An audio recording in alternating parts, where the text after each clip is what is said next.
So thank you all for attending. Today, like Kelly said, we're going to be talking about developing a makerspace from the ground up.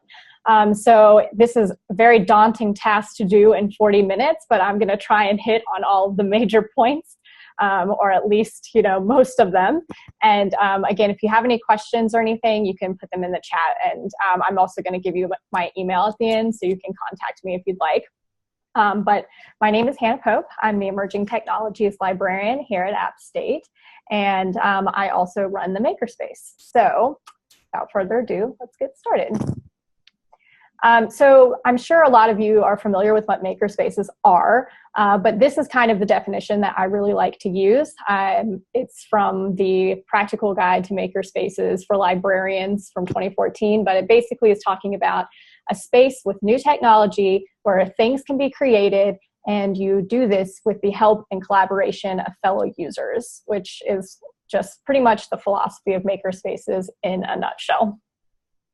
So all of you came because you're interested in makerspaces or potentially want to start one. So what do we have to think about when we're beginning this process?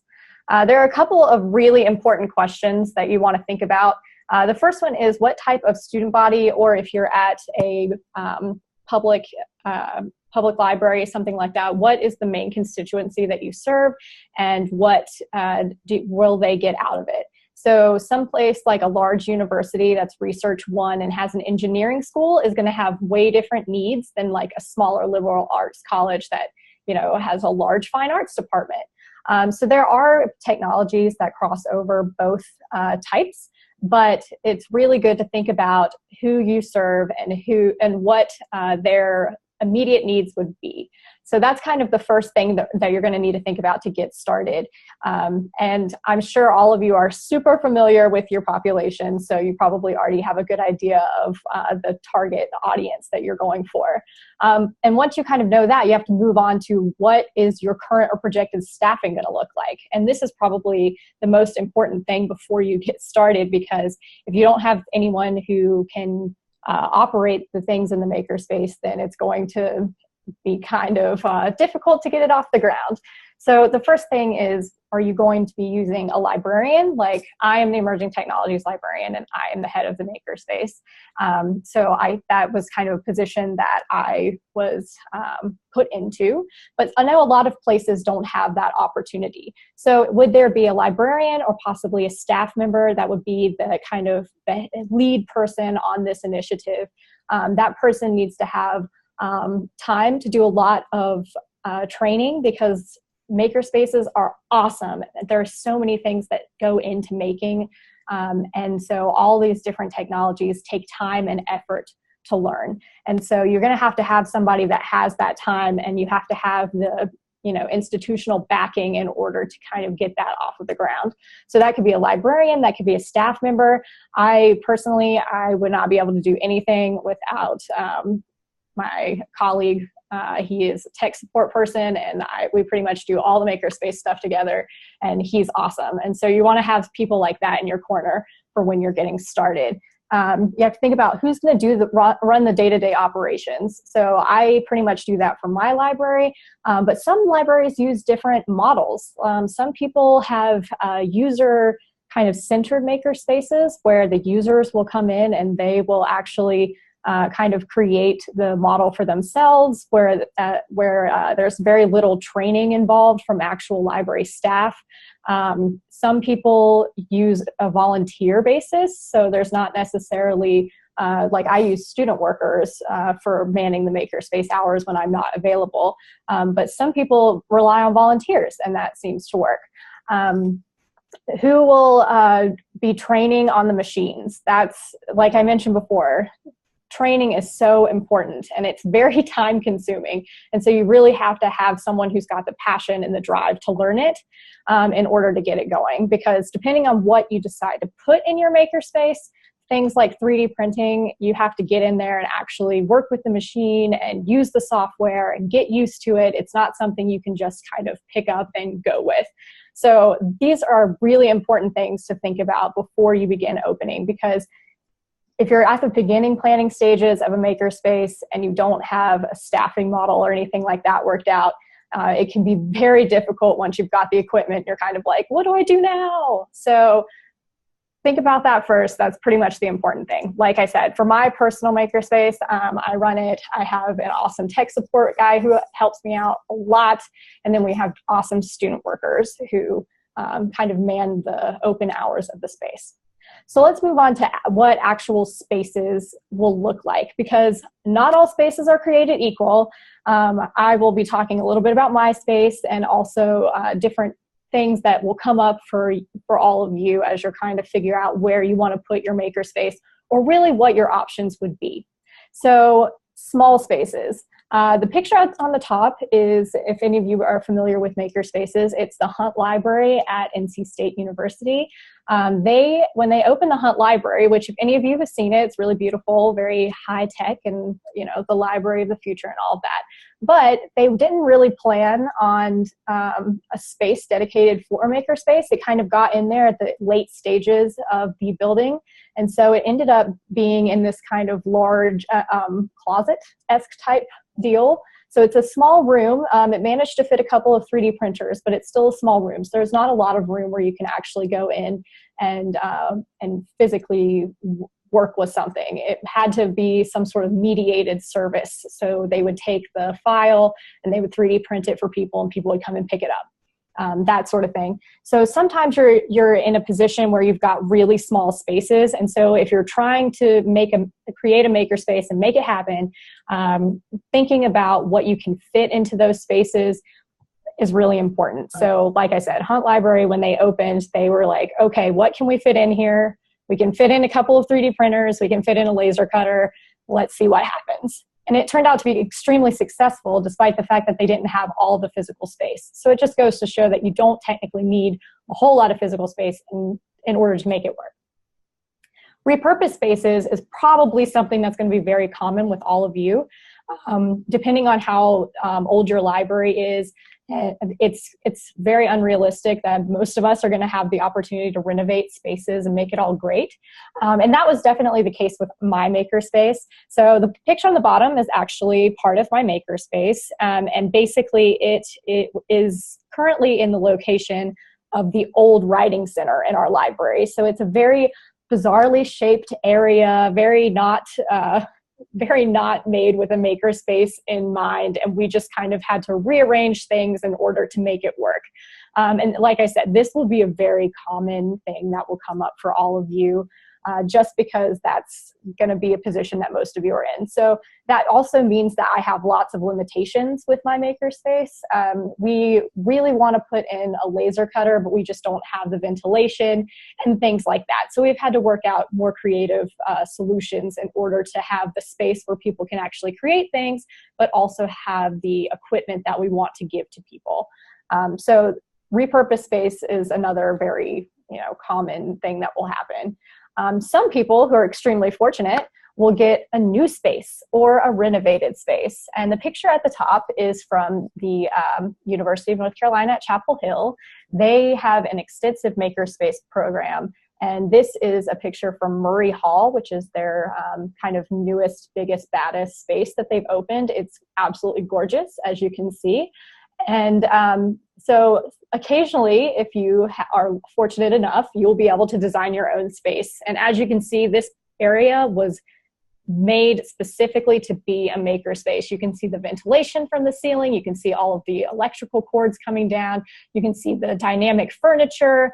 It's very much created with making in mind, and the architecture reflects that. So that is something that some people might be able to do. On the flip side of that, some people might not have any space at all. That's very common, but that does not mean that it should limit your ability to have a makerspace or open some sort of makerspace program. So things that you can do instead are create a mobile makerspace. I've kind of provided a couple of examples where people actually sell like carts that you can put makerspace technology on. So these are 3D printing carts, obviously. At the K through 12 level, they have a lot of these really extensive carts full of, lower level making. So markers, pens, that sort of thing, paper crafts, that sort of deal. But if you are interested in doing a makerspace and you just don't have the space or the money, mobile is a really good option. I know some makerspaces in the state of North Carolina started as a mobile option, and they would actually check out this card that had some electronics, that had a 3D printer, and they would check it out in like dorms and things like that, but it was library property. So those are just examples of what the options are for mobile things. And of course, you can always pull it out if you're wanting to do a program or something like that. It's very space. It's good for space when you don't have any space really, and but it doesn't limit your ability to teach your patrons. Another thing is you can start a 3D printing service. So you don't necessarily have to have a makerspace per se, but starting with a 3D printing service is a really good stepping stone. It's what my library did. We started with 3D printing. We had a mediated model, so they would send us the files and we would print it and then we would give it back, that sort of thing. We had the 3D printer on our tech desk so that people could see it printing, but it wasn't really a makerspace area, but people still got to use that new technology and see it working. And once that interest became more profound, we ended up being able to get our own space. So it's a really good stepping stone, and it is one of the cheaper options. And then finally, you can do online modules and tutorials. I do a lot of these because I really want people to be able to see what the technology is and learn a bit about it, even if they don't have the opportunity to be on campus. So a lot of that is distance learners and things like that, but you can modify that and put it on for your patrons who are maybe interested in the topic, and you might not have the machines at the moment, but you can at least give them some information about it. And if enough interest is shown, then that's a good way to kind of get funding to start a space. So those are just some space things that will come up, and I'm sure all of you fit into one of those categories. And if I missed a category, by all means tell me. But I'm pretty sure that this is kind of the standard is one of those 4 options. So now I'm going to talk a little bit about equipment. I'm going to talk about equipment that I've used. I'm going to talk about some equipment that I would love to use but don't have right now. But these are kind of basics that are found in academic library makerspaces specifically. I will say that at public libraries, it's a very different sort of feel sometimes because you're working a lot more with students and the general population, and so this is more tailored towards college and university libraries makerspaces. So just kind of keep that in mind. But there are tons of other options that I'm not going to be able to hit on, and that's simply because makerspace options are limitless in my humble opinion. So first thing is obviously 3D printing. And I say obviously because it really is kind of the hallmark of makerspaces right now. I know it's been around for a while, but it still seems to be the technology that students get most excited about.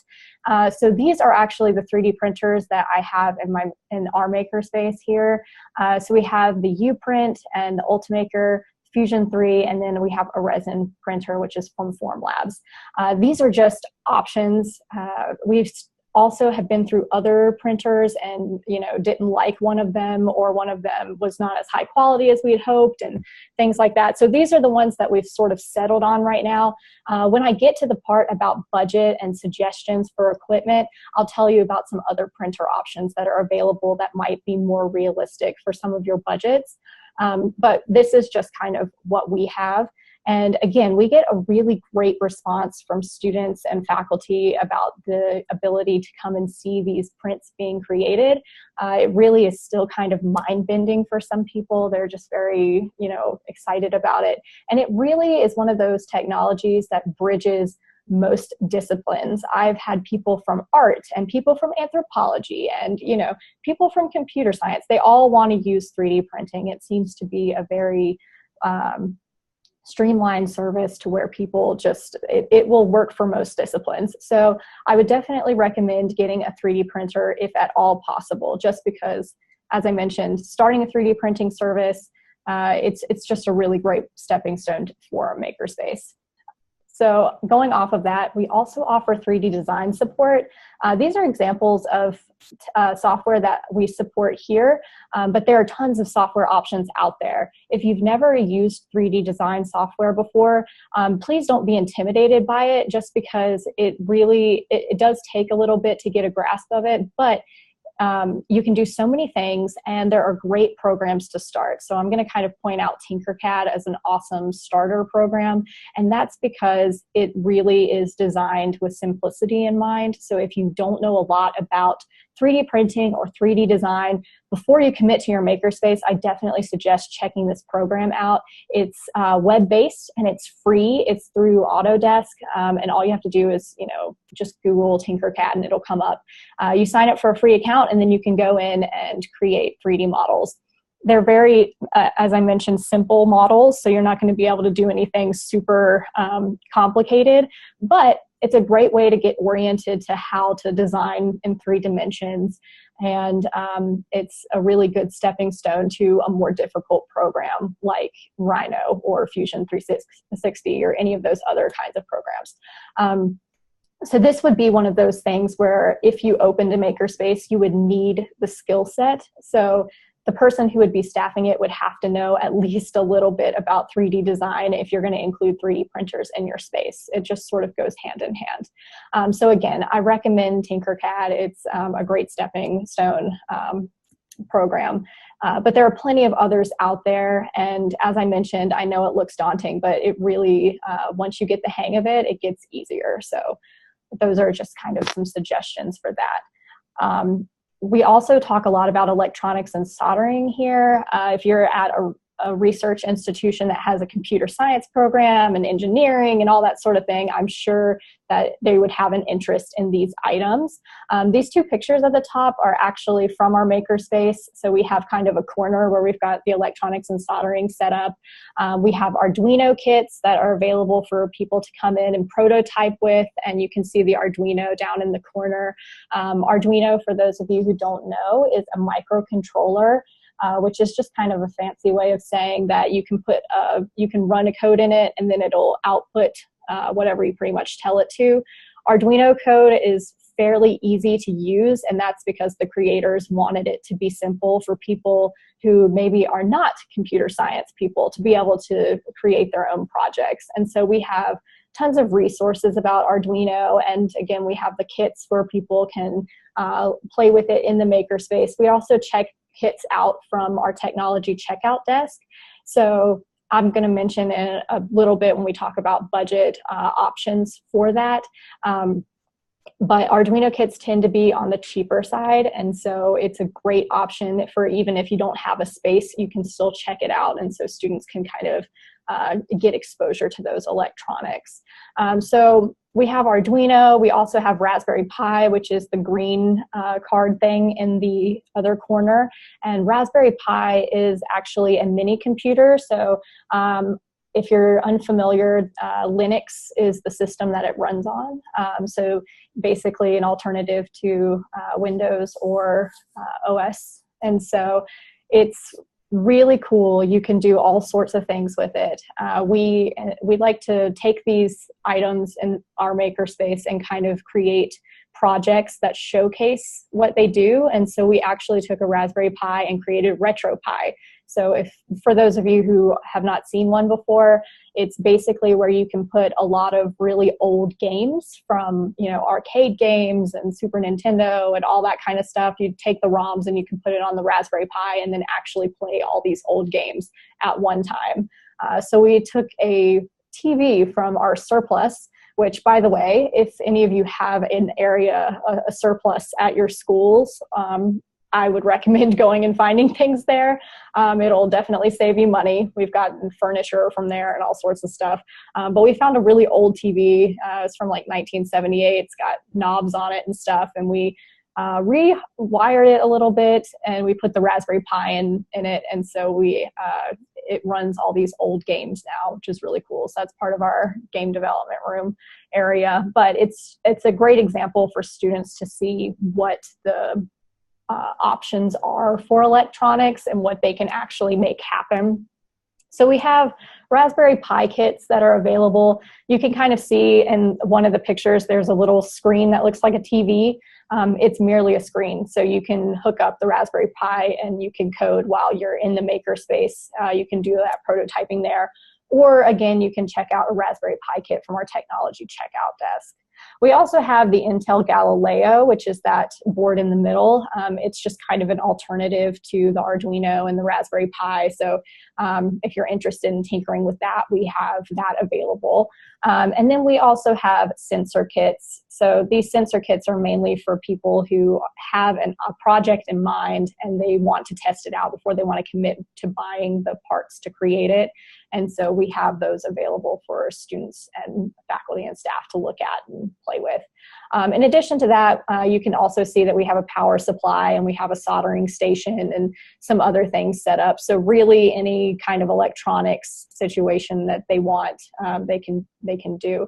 But these are, again, electronics and soldering is a great option for students who, when you have a lot of computer science students or people who are interested in robotics and that sort of thing.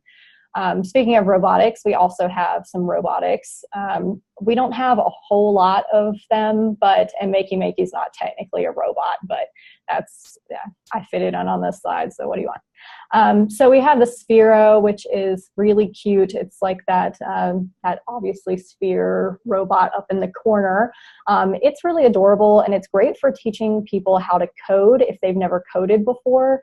A lot of people get really intimidated by coding. I know that I was. And so it's a really good way to kind of teach people using, similar to MIT Scratch, where you have the block programming.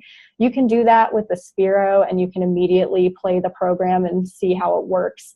And that seems to be a really fun way for students to become more familiar with coding and with the way that robots work, and kind of feel less intimidated. So I'll talk a little bit about Spheros in a bit. We also have Cubelets, which are those things down in the corner that kind of look like they're snapping together. And that's because they do. This is something that would be really good for public libraries just because they are really awesome for students, K through 12 especially. We have these because we're lucky enough to have a model K through 12 library as part of our bigger library here at State. We have a really awesome teaching program, and so we have some of these robotics that are great for students. And but they're really cute and they're easy to use, and they've got sensors, and each of the cubes means something different, so people can snap them together and learn how to create a robot and make it move and turn a light on and that sort of thing. And so that's one option for if you wanted to do something with robotics. There's also the MOS robots, which are next to the Spheros on the top. They kind of are similar to the Cubelets in that they link together, but they also are mostly focused on movement. So they have big wheels and things that you can create moving robots with it, and sensors, and there's Bluetooth involved. And anyway, so it's kind of a step up from the Cubelets. And then finally you have Makey Makey, which again is not a robotics, but that's why I put /circuits at the top. Makey Makeys are fun because they let students learn a little bit about circuitry, and they can be creative with it. So with a Makey Makey, for those of you who are unfamiliar, you can basically take any kind of organic matter and turn it into a keyboard. And so you can make it, the common example is to stick the wires into bananas and play the piano on the computer, because it simulates the arrow keys and the space key and the enter key. And so it's very cool. And there are lots of options for students to do that. A lot of people hold Makey Makey contests and things of that nature. So they're just kind of cool. And we have a couple of those for checkout. And again, it's really good for getting students familiar with circuitry, but in a non-threatening way, which I think is really important, especially to those students who are maybe more social sciences or humanities based. So there's something to think about, and they're relatively inexpensive. So we're going to move on to kind of more flashy things, I would say. So we have vinyl cutters and laser cutters. You can kind of see some of the options that you can do with those here. So on one side, we have the vinyl cutters. So obviously they cut vinyl, but they also cut things like paper and cardstock, and some of them cut vellum and felt, and some even emboss on thin sheets of metal. So it really depends on what you want to do, but they're really cool. I have a lot of students who use them as stenciling for their artwork, or people will create a stencil and then do stuff with metalworking with it. So it's very dynamic. You wouldn't think so. You would think it would just be creating stickers or whatnot, but that's not true. You can do tons of stuff with vinyl cutters. And they're also really great for doing programs with the people in the library. You can kind of see how this person in the corner is using heat transfer vinyl to make t-shirts. That's just kind of awesome and something fun that you can do with your patrons if you wanted to. And then on the other side, you have laser cutters. I kind of showed some projects that I thought were really cool that were cut using a laser cutter. But you can do so many things with them. You can prototype with them. You can create really beautiful things like what I put. You can do little CBC board or PCB boards like up in the corner. But they are more of an investment. So kind of keep that in mind. And I'll just mention this now. So I've talked a little bit about how I'm in a repurposed kind of area. So laser cutters take a lot of ventilation, and I unfortunately don't have the area right now to keep it properly ventilated. And so kind of as a compromise, I've gotten the vinyl cutter, and then I also have a CNC router, which I will talk about right now. So this picture in the middle is our CNC router. It's a ShopBot desktop. And this is kind of our setup. As you can see, it's sort of in a closet area because it's off the main makerspace kind of room. And that's because, again, I'm in a repurposed area, and so I had to make the best of it. And so we have one room that has more of a workshop area, and that's where the electronics and the 3D printers are. And this is in a closet kind of separated, and it's mostly because of safety features, safety concerns. And this is because CNC routers are awesome, but they can be complicated. There is a pretty steep learning curve with them. So if you're thinking about getting one, just kind of keep that in mind. We would not be letting patrons actually use this. We would have I would do it, or my students would do it. We would cut the things for them, but we would not let them actually use it. And again, that's just mainly because it's a safety situation. But it's a good compromise to have the CNC machine and also the vinyl cutter. So whatever you would want to do that you would want to do on a laser cutter, you can pretty much do on either of these machines. And as you can see, you can do milling, carving, woodworking, engraving, and then I included a couple of examples of cool things that CNC routers do. But they're really great for prototyping. So at our makerspace, we kind of have a couple of prototyping materials. So we've got wood and foam and plexiglass and things like that. We don't have a lot of them, and we tend to charge patrons for material costs, but not for cost of any of our machines. And so that's sort of how we balance that out. And of course, students and staff and whatever are more than welcome to bring in their own materials. That's totally fine. So the final kind of thing I'm going to talk about is sewing machines and e-textiles. I just really enjoy e-textiles. I think they're really cool, and I'll mention them again later. But basically, it's an awesome way to combine circuitry and electronics with something that is traditionally not thought of as high tech. So sewing is a really great way to kind of bring those two things together. You can use conductive thread and create these really awesome projects. And I've kind of included a couple that I thought were cool. And then sewing machines, of course, are just infinitely useful. I have students who come in all the time who are happy to use the sewing machine because, they're in dorms and they don't bring sewing machines with them to college. And if they rip their pants or something, then they don't want to have to go and buy a sewing machine or wait until they go home or whatever. So it's a really great service to have, even though it seems, low tech compared to a lot of the other things that we've talked about. But again, very useful. Okay, so now we're going to talk about budget options after I've covered equipment. So I'm kind of breaking it down into 3 options. And I know that it's not going to fit a lot of your budgets, but it's just kind of to give you ideas of what you could do. And again, a lot of this is dependent on who you're actually serving with this makerspace. So here are just some of my suggestions. If you have a budget that's under $1,000, I would suggest getting a small low-end 3D printer, because again, 3D printers just really seem to be integral to makerspaces and students just love them. So the model that I have pictured there is a DaVinci Junior. It's a really small one, but it's it's got great reviews, and we had this contest where we actually gave one away, and I'll talk about that in a little bit.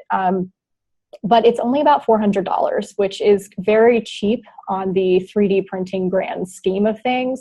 That being said, with 3D printers, of course, there are maintenance costs and filament and things like that. You have to buy the filament.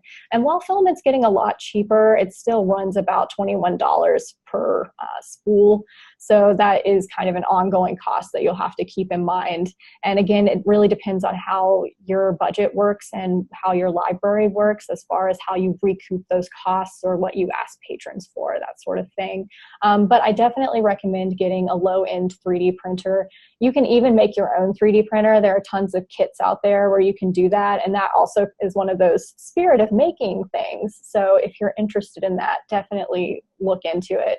And I also mentioned that I would be bringing up the electronics again. And so starter robotics kits and starter electronics kits are really great because, again, they're really low commitment as far as if you don't have a space.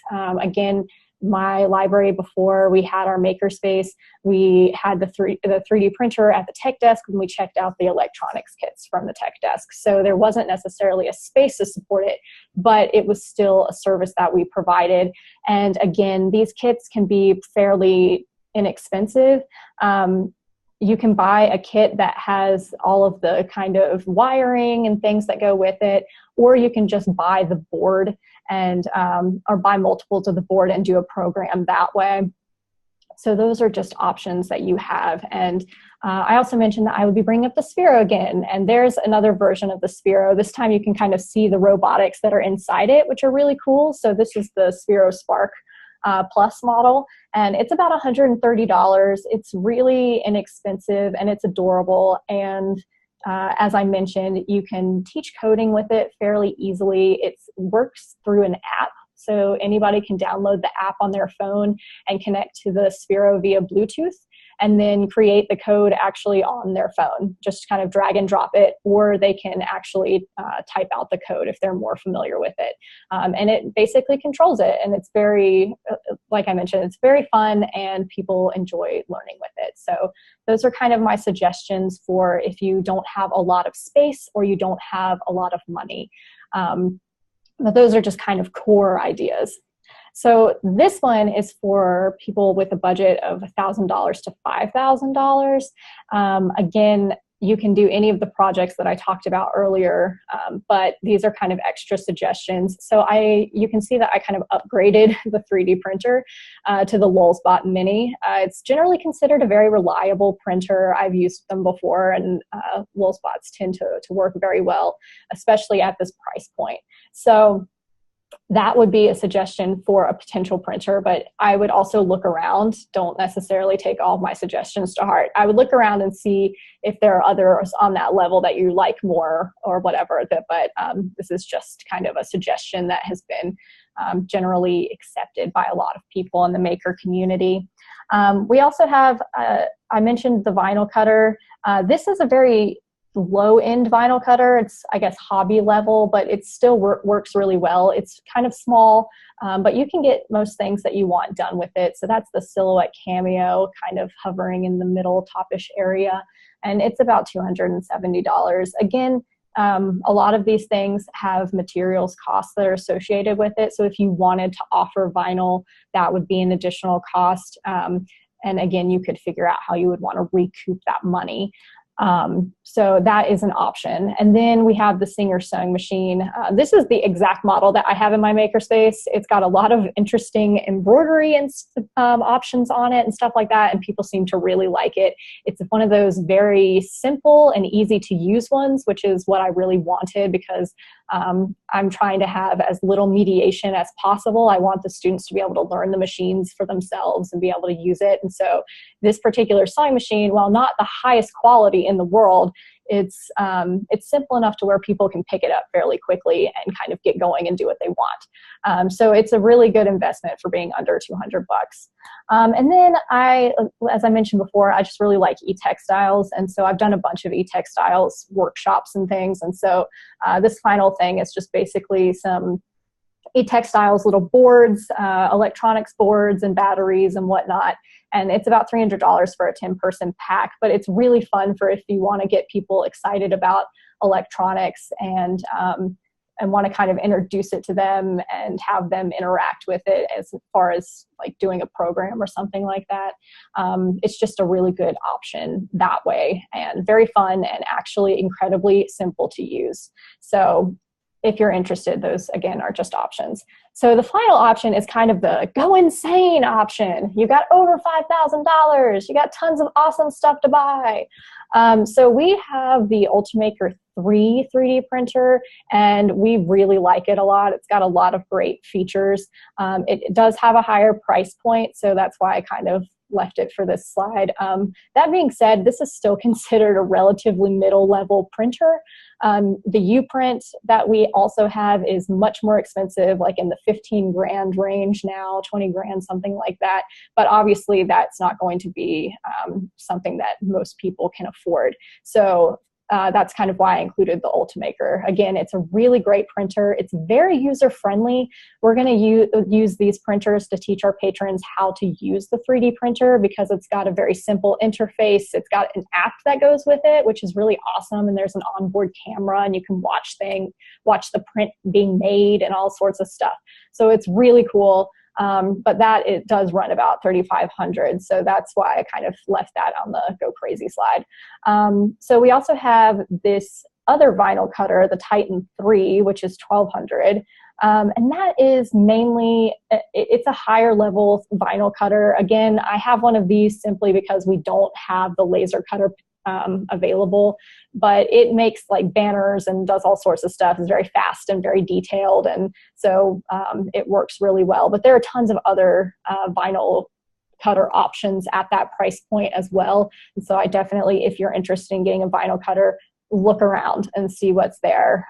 This is just the one that we settled on, but there are plenty of other people who swear by different brands and whatever. But this is kind of, it's a good, like I said, alternative to a laser cutter. So talking about laser cutters, right below that is the Zing, Epilog Zing, which is a really awesome laser cutter. It's definitely on the more expensive end. You can get Chinese branded or Chinese made laser cutters that are actually really decent, starting around $4,000. But if you want to move up to something really good, like the Epilog Zing, it's going to put you more in the level of like 8,000, that sort of thing. But they're awesome and they are totally worth it. And like I said, it's my dream. One day I'll have a laser cutter. But until then, we're going to work with our CNC router, which is right next to it. Again, that's going to be a little bit more expensive, and it does take a lot of maintenance because you need the skill level. You also need the materials, and there's all sorts of intricacies that go along with the CNC router. So just something to kind of keep in mind. But those are sort of the over the top, you've got infinite money, don't we all wish that was the case kind of thing. And then I also kind of put VR equipment in there. It's not technically makerspace. I don't think, I don't really consider it makerspace as much as an emerging technology, which again is kind of in my purview. But VR equipment is really cool. And it also is something that you should consider just because it's very much where I think education is going. And so it's good to get your students accustomed to seeing it and let them come in and test it out and get used to it and all that stuff. So pretty cool. Okay, so the last thing we're going to talk about is engaging with the campus community. These are just suggestions, and some of them are super obvious, I think. So basically, partner with the colleges on your university campus or other makers, and then use that to kind of let everybody know what you're doing and work with professors who are interested in working it into their curriculum and things like that. Your campus partners are going to be the best people to help you get the word out and also just basically support you in general. I have a lot of incredible people on this campus who are just very invested in making sure the makerspace is successful. And so they help me out so much. And I'm just, they're awesome. So that sort of thing is super important. And building those relationships with other makers means that down the road, you can create really awesome programs together. Another thing is beginner level workshops. Again, you don't really need an actual physical makerspace to do a beginner level workshop or introduce your student body or whoever your patron base is to these awesome technologies. You can do those beginner level workshops and still give them the information they need, even if you don't physically have the equipment at that point. But you are providing that knowledge, and then hopefully, if there's enough interest, again, you can kind of build off of that. And the final thing is kind of like create excitement by running programs. So what I did on my campus was we did a grand opening over the course of 3 days. We had the makerspace kind of decked out, and we did a couple of small lower level making activities to get students excited about it and familiar with the space, because we all know that people have library anxiety, and that kind of tends to double when there's seemingly complicated machines around. So it was a really good way to get students interested and have them out in the space and familiar with where everything is and what it looks like. And I thought it was very successful. You can also do themed programs. So every once in a while, we will bring out different maker technologies and do themed programs, or we have a technology showcase that we do here where we bring out some of our tech from the makerspace and put it in a more prominent area so that people become aware and get to participate in things. And that reaches a lot of people who might not wander to where the makerspace is. Kind of side note, our makerspace is on the lower level, and so it is a little bit out of the way. So things like that are very important for getting the word out.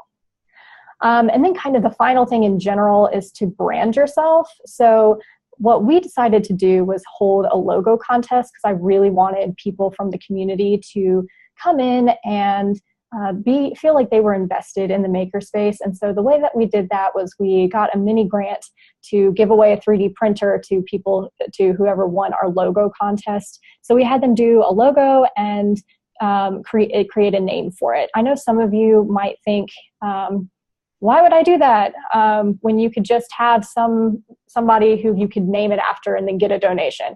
And that's totally true. By all means, if you have somebody who would like to have their name slapped on a makerspace and give you money for it, that is awesome. Go with that. But we did not really have that option, and so we did this. And so we ended up with this logo, and it's the Inspire Maker Lab. And so that is kind of what we ended up with. And so now we're going to be tweaking our branding to look more like that. But again, it was a great way to get people around the campus involved and have students submit things. And it was very exciting. So it ended up being really fun. And again, it's a good way to brand our stuff. So we just kind of put it on everything, and it gets the word out. So I would definitely suggest doing that. And so that's kind of a very quick rundown of what you can do. And the most important thing is to sort of have fun. So if you have any questions, please feel free to email me, and I would be happy to answer them.